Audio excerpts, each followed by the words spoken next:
नमस्कार सभी साथी, एक बार जल्दी से जल्दी जुड़ें और जुड़ने के साथ साथ इस वीडियो को भी शेयर करें।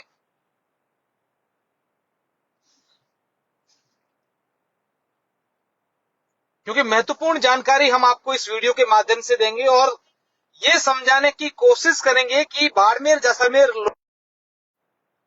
यहां क्या जो है परिणाम या किस तरीके के चुनाव हमें देखने को मिलेंगे, ये तमाम जानकारी मैं आपको दूंगा इस वीडियो के माध्यम से। रविंद्र सिंह भाटी ने आज सर्व समाज की बैठक बुलाई है। उस बैठक में क्या ऐलान होगा, क्या घोषणा होगी, रविंद्र सिंह भाटी इस बैठक को लेकर क्या कहने वाले हैं। रविंद्र सिंह भाटी चुनाव लड़ते हैं तो कांग्रेस और बीजेपी अपने चुनाव मजबूत करने के लिए क्या क्या प्रयास करेगी, वो बातें भी मैं आपको समझाऊंगा। साथ ही साथ इस लाइव वीडियो के माध्यम से हम आपसे ये भी कहते हैं कि आप क्या चाहते हैं, क्या हो बाड़मेर जैसलमेर में, ये कमेंट कीजिएगा और इस कमेंट के माध्यम से भी हम आपको बताएंगे कि किसका पलड़ा जो है वो भारी नजर आ रहा है। तो एक बात तो सभी साथी वीडियो शेयर करिए और अभी तक आप लोगों ने हमारे नए चैनल द खटक को फॉलो नहीं किया है तो कर दीजिए, क्योंकि इस चुनावों की सरगर्मियां सिर्फ आपको हमी से ही मिलेगी। हर खबर, हर अपडेट, हर जानकारी सबसे पहले और सबसे सटीक आप यहीं देख पाएंगे। और ट्विटर अशोक शेरा 94 को फॉलो नहीं किया है तो तुरंत कर दीजिए, वहां अपडेट आपको हर एक, चाहे दिल्ली की हो या जयपुर की, वो आपको मिलेगी।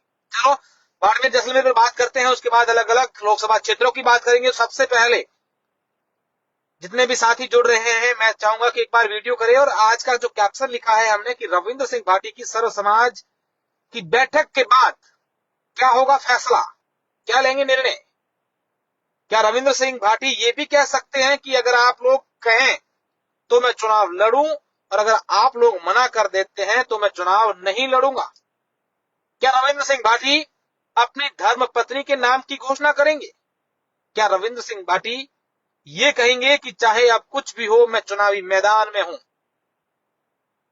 और ये भी कहा जा रहा था कि भाजपा के जो प्रत्याशी है कैलाश चौधरी ने जयपुर में सीएम से मुलाकात की है, उनके साथ डॉक्टर प्रियंका चौधरी बाड़मेर के विधायक भी रही, ये बातें भी है। उनकी बैठक का नतीजा क्या रहा बहुत जल्द आपके सामने हम लाएंगे। तो अभी तक जो है अधिकतर कमेंट कांग्रेस पार्टी जिंदाबाद, रविंद्र सिंह भाटी, रविंद्र सिंह भाटी, भाटी की जय हो, चुनाव लड़े, तमाम चीजें लिखी हुई आ रही हैं। रविंद्र सिंह भाटी लिख रहे हैं लोग।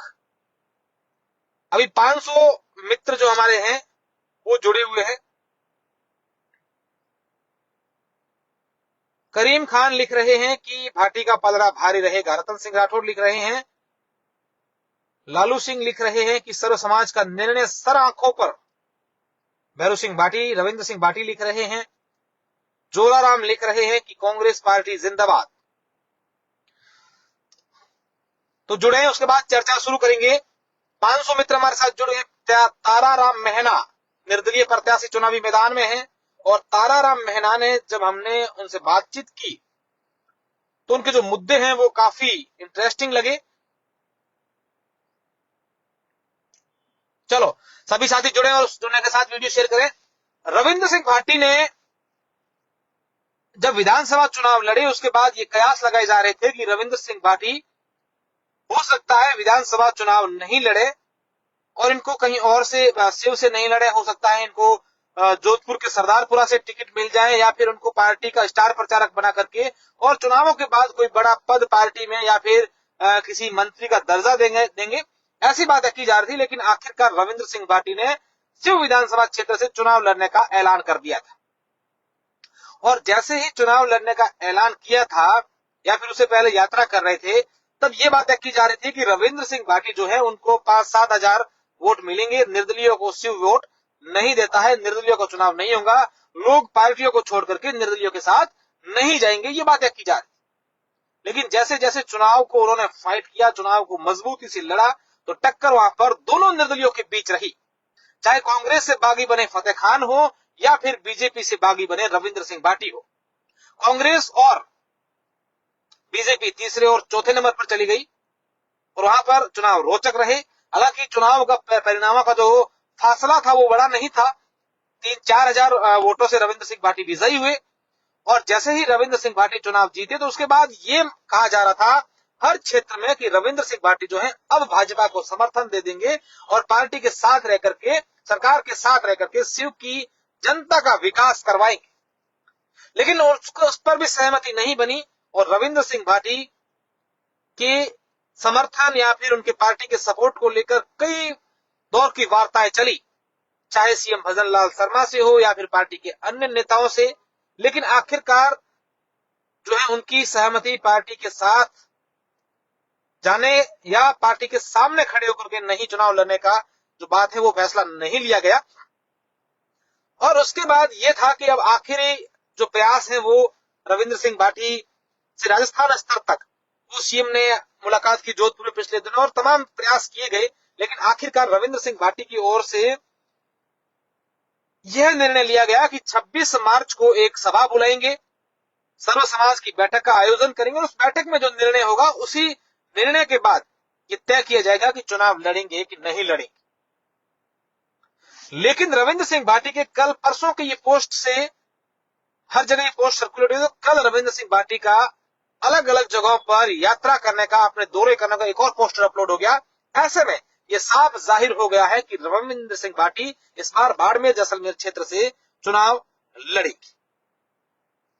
तो तमाम अपडेट जो है वो लगातार निकलकर सामने। थोड़ी देर बाद रविंद्र सिंह भाटी अपनी एक सर्व समाज की जो बैठक है बाड़मेर जिला मुख्यालय पर करेंगे। उसके बाद ये ऐलान हो जाएगा कि रविंद्र सिंह भाटी चुनाव लड़ रहे हैं। हालांकि सियासी गलियारों में और ये भी बातें सामने आ रही थी कि रविंद्र सिंह भाटी अपने साथ साथ अपनी धर्म पत्नी का भी नामांकन दाखिल करेंगे और वहां पर अगर फॉर्म में कुछ होता है तो फिर अपनी धर्म पत्नी को चुनावी मैदान में रखेंगे।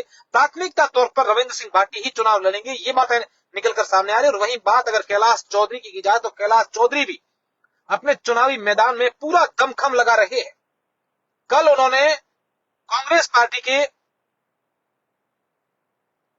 पुराने समर्थक या कांग्रेस पार्टी के समर्थित जो परिवार हैं उनको भाजपा ज्वाइन करवाई है।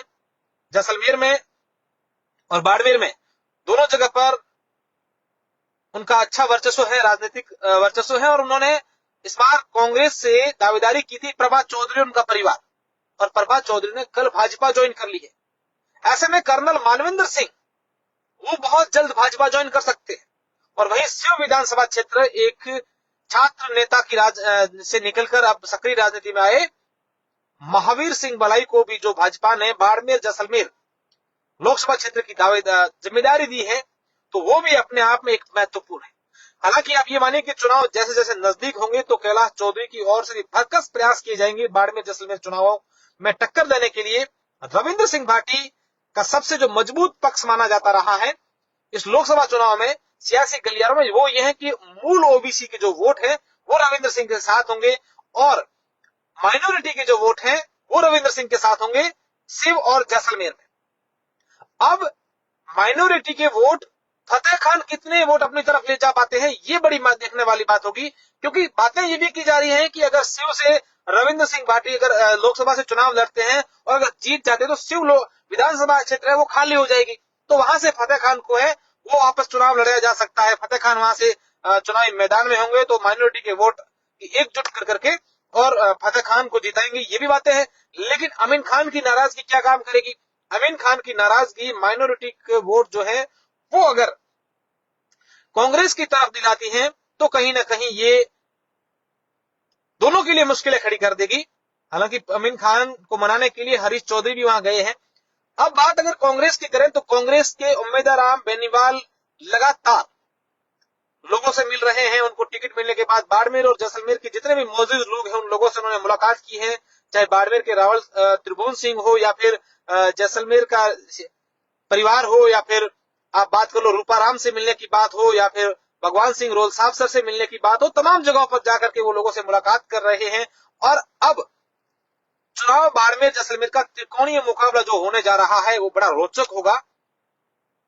साथ ही साथ सोशल मीडिया की बात करें तो इस बार जो है चुनाव वो 2023 विधानसभा चुनावों की तरह ही होगा, लेकिन इस बार क्षेत्र जो है वो बाड़मेर जैसलमेर का बड़ा लंबा है। 8 विधानसभा है, करीब 22 लाख मतदाता है। चुनाव बड़े रोचक होंगे और चुनावों से जुड़ी हर एक जानकारी, हर एक अपडेट हम आपको सबसे पहले हमारे नए चैनल द खटक पर देते रहेंगे। और हर एक क्षेत्र में जाकर के सिर्फ बाड़मेर जैसलमेर ही नहीं बल्कि पूरे राजस्थान के अलग अलग लोकसभा क्षेत्रों में हम लोग जाएंगे और वहां से हमारी टीम वहां के लोगों से जानेंगे कि इस बार आप लोग जो है वो क्या चाहते हैं। तो तमाम अपडेट और जानकारी हम आपको देंगे और ये तमाम जानकारियां हैं ये द खटक पर आपको मिलेगी। और अगर आप लोगों ने अभी तक द खटक चैनल को फॉलो नहीं किया है तो कर दीजिए। और राजनीति से जुड़ी हर एक अपडेट हम आपको हमारे ट्विटर अकाउंट अशोक शेरा 94 पर भी दे रहे हैं। तो मिलते हैं एक और नए लाइव वीडियो के साथ, तब तक दीजिए इजाजत। जय हिंद।